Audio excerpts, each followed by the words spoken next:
Hey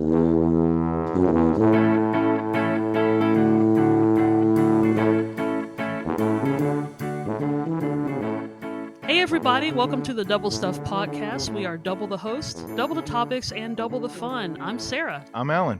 I'm Dan. And I'm Charity. And Happy New Year, everybody. We did it. We survived. Hallelujah. We all need shirts that said, I survived 2020. Absolutely. We need two of them. For double the double double the luck. Oh man, 2021's got to be a lot better. It needs to be the best year that anyone has ever experienced in all of mankind. Yeah, because so far for me, hindsight was 2019. Very nice, very nice. So, you've been waiting all year to say that, haven't you? I have. Who would have thought, right? So the purpose of this episode is kind of a random one. There was some topics that we wanted to discuss throughout season 4 during the holidays that we didn't talk about. So we got Leftovers. the last it's the leftover We're episode. going into the fridge on this. Yeah, one. we're bringing out the Tupperware bowl. And we're opening up, serving up some leftover episodes. Right. And even though we are in January, we still have that smidge of holiday cheer we want to keep. I have the holiday hangover. The holiday, yeah, that's what I call it. I actually do have something. I call it the December 26th hangover. Because after everything is said and done, you've been working your way up to all the hype and stuff, and for like 3-4 months you've been ready for Christmas, and then the 25th comes and goes, and you're like, what do I do with all this? Yeah. and you play with it. Yeah. But one of the best things about the holidays is the anticipation.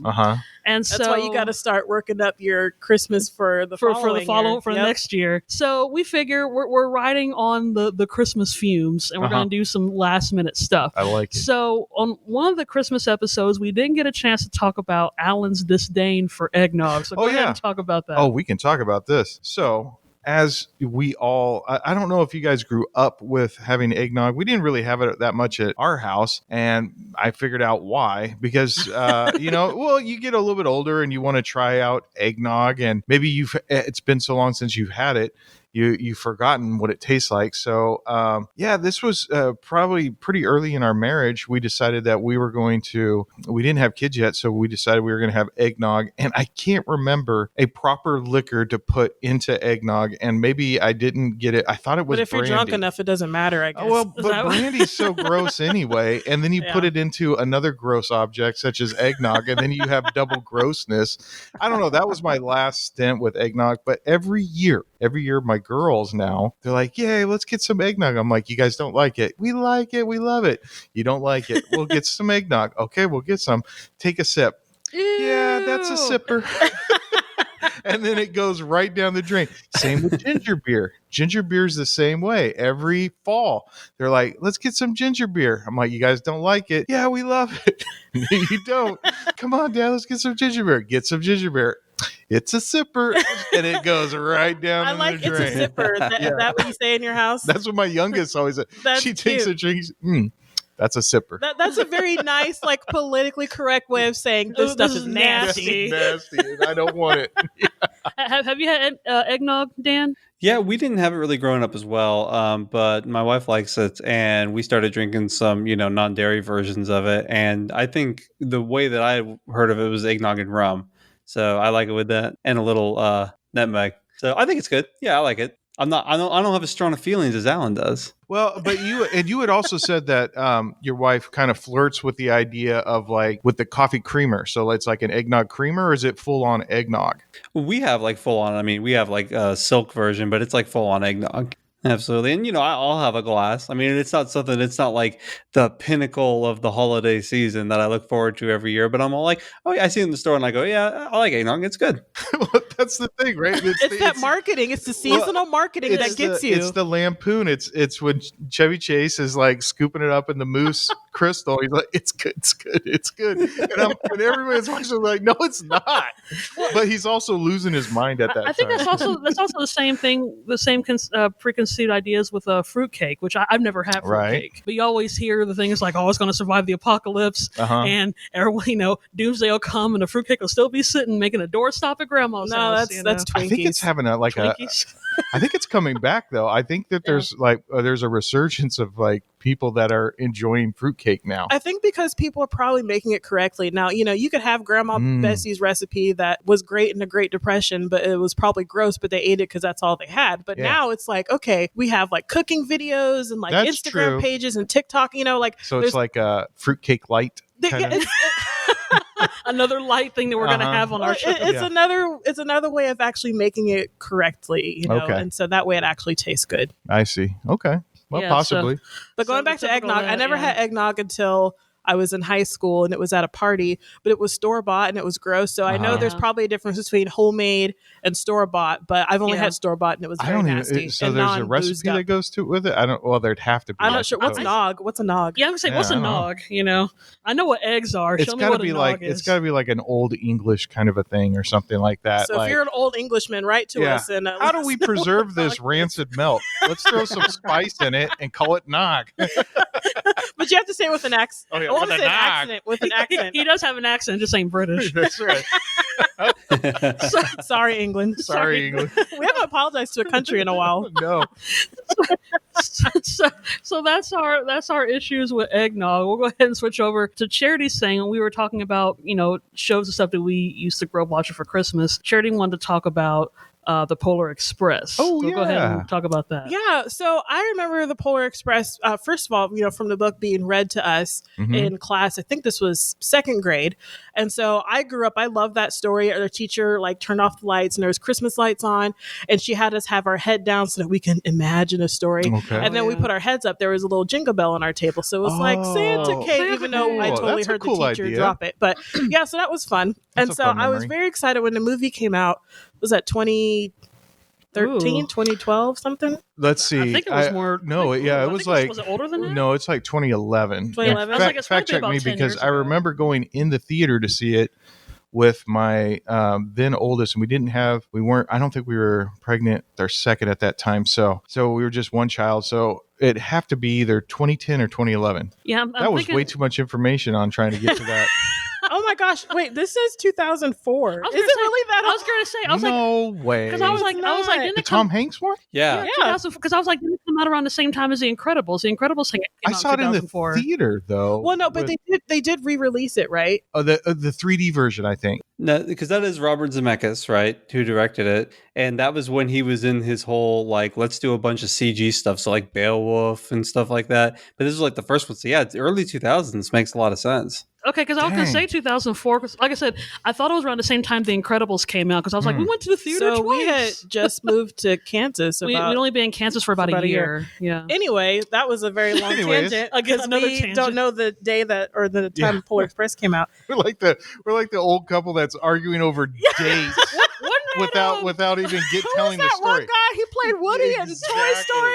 Oh my gosh, that's exactly what just happened. Have we become them? Oh. We've become them. Let's just talk about the Polar Express because that's a lovely. Let's keep going with your lovely memories. No, it's a very lovely movie. And I was very excited to watch it. I do have a problem with it though. Okay. Yeah, we both have a problem. Because in the movie, and I'm not trying to change the story, but in the movie, I personally think that the little girl should have gotten the first gift of Christmas because she was like the leader of the pack and she believed in Santa the whole time while the other guy was struggling and then the other guy was kind of annoying or whatever. And Santa was just like, why aren't you a good little girl? And then just walked past her. It's because she wasn't the main character. You're not the main character, so you don't get the Santa But special she gift. should have gotten the bell or whatever the That's first interesting. gift I never would thought be. about it. She like should have that. gotten the bell. She should have been rendered more because I felt like she was not the most rendered CGI character. Main characters only get rendered. They spent more time on Tom Hanks and the main boy, and it's like everybody else is halfway rendered.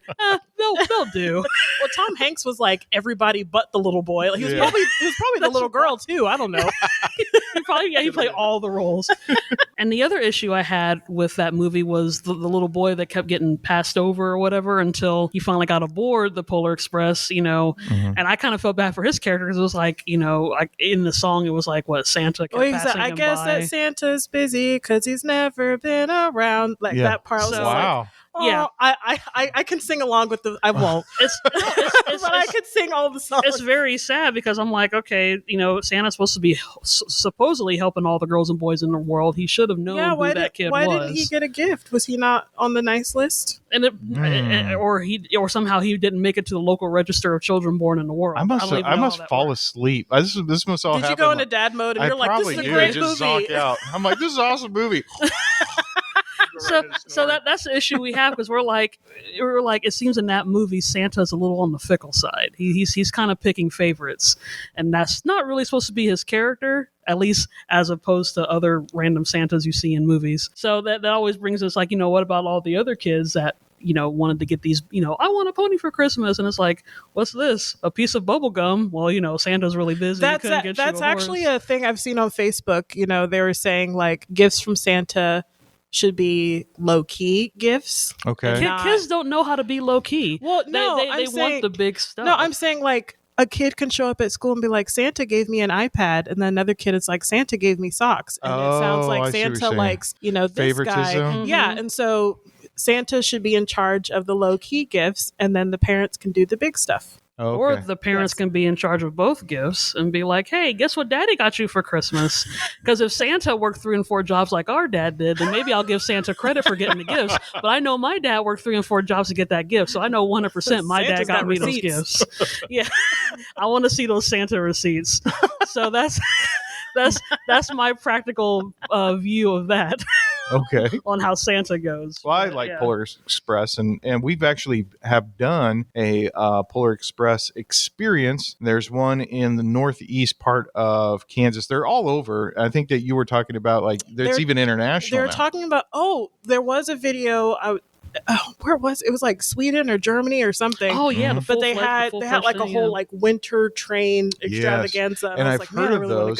I think there's one that's in Arizona that follows like the Grand Canyon. Like, that'd be awesome. Yeah, and it pulls up to like North Pole Village or something like that. I hope they have hot chocolate like in the movie. Oh yeah, we got it hot. So that's part of the experience. It's like the Orient Express without the murder. Without the murder, it is. Yeah. It was fun, and it was the first time that I'd ever been on a train in like a dining car or whatever it was. And it was surprisingly large. We watch trains go by all the time. Here in Wichita, you're often stuck behind them, and you don't really think that they're all that wide. But at least I don't know if this was like a special. So as long as you're not on 21st and Broadway stuck in the light, then the trains are great. But it was a fun experience, and they did have they had actors that would come in and would do the dancing for the hot chocolate. Ooh, gosh, I so want to. All the kids got a bell. That's cute. I love it. It was fun. Well, we got a couple more topics. I know Dan wanted to talk about some autumn related stuff that we didn't get a chance to do in our Thanksgiving and autumn episodes. I know we were talking about apples and pumpkins and stuff like that. Since we were talking about pumpkins, though, I didn't know there were white pumpkins. I thought that was just something you see at like Hobby Lobby as a decorative thing. But my friends and I did a photo shoot back in October, and we had a white pumpkin. Like it was one that grew, and it was an albino. Pumpkin. I was gonna say, I was like, is that what you call it? I don't know if you listened to our after hours episode, or not an episode, but a little segment. I made a reference to split pea soup. And, are we really gonna talk about this again? Well, also I didn't get a chance to talk about soups because I know soups are really big. That's a good point. Yeah, this is soup season, stew season. Stews. Actually, Charity's pretty good at making. I love making stews. Well, and you do everything in the slow cooker, and you just kind of you pre-season everything and you dump it in, and then you go to work, and when you come home, ta-da! Look, dinner. And your house is like full of the aromas and stuff. Yeah, and it's nice because it's like someone cooked for you, even though you did it yourself. Yeah.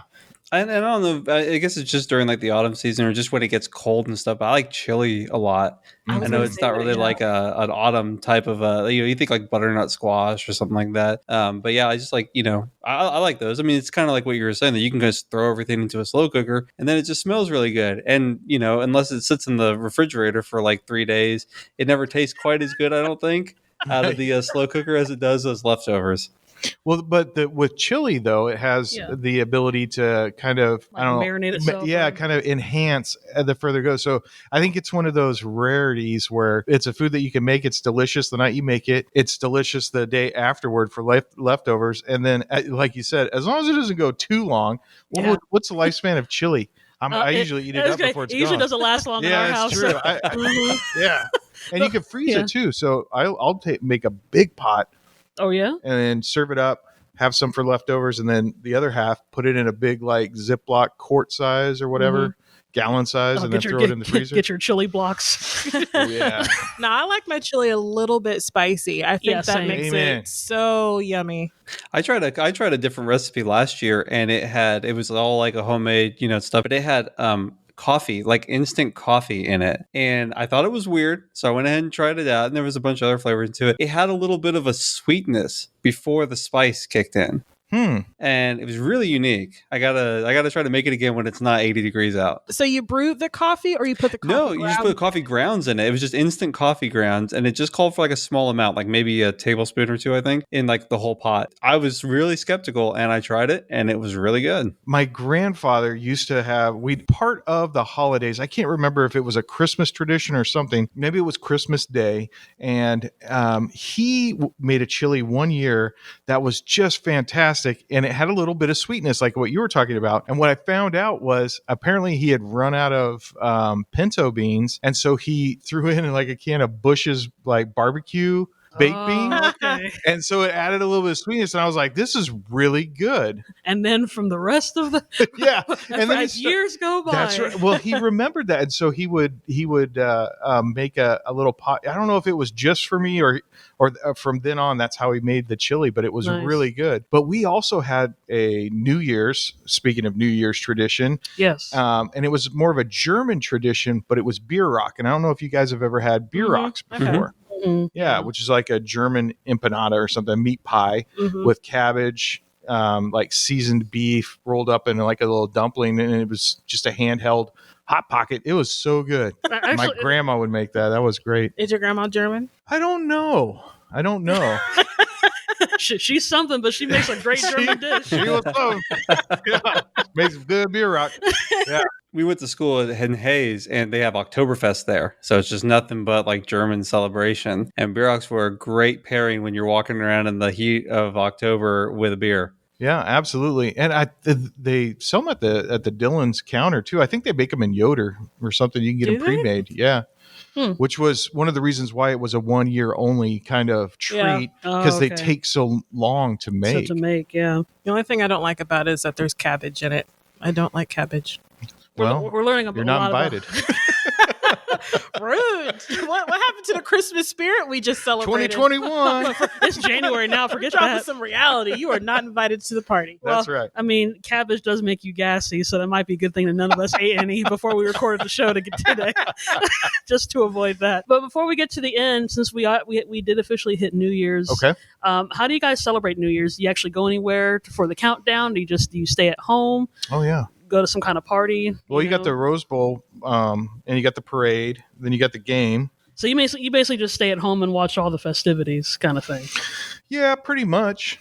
I always watch the fireworks in London. Although their New Year's is not the same as ours, so I was like, Happy New Year. It's like, what, 8 o'clock here or something? Yeah, there's like a 6 or 7 hour difference, so they've already celebrated, but it's still cool. That's a future goal of mine, to be in London during New Year's when I can see the fireworks in person. That's my ultimate. That would be great. Yeah, so that's what I want to do. But for now, I just tune into the BBC feed and drool over what I can't do. I think that's been what everybody's been doing. How about you, Dan? Do you got any New Year's traditions? We used to have, like, in college especially, we used to just go to like a New Year's party basically, and now I actually find it a little hard to even stay up until midnight for most nights now. That's me. Oh no, we've hit that part in our lives. So Dan slept in this New Year's. That's nice to know. 2021? What? That happened? I think I feel like most people probably did sleep in this New Year because there's not really much to... Well, they were so excited last year, and so, it's like those trust issues. So it's like, no, I'm just going to sleep this one in, and we'll see how 2021 goes. Well, there was a whole lot more guns and ammo sold in 2020, so I'm sure there was a lot of gunfire at midnight. Boo, boo, boo. Yeah. Boo, boo, boo. You mean fireworks, Alan? Yeah, fireworks coming out of pistols. Yeah, fireworks. right. those Bel Air fireworks. I hope not. I hope not either. All right, well, that was our random leftover episode, guys. I hope you had them leftovers. I hope you had an awesome holiday season, and believing we're gonna have a good new year. And stay tuned for season 5. It's gonna be amazing. Check out Double Stuff on all the major podcast platforms, and you can check us out on social media, Facebook and Instagram at Double Stuff Podcast, and on Twitter at Double Stuffed P. That's the letter P.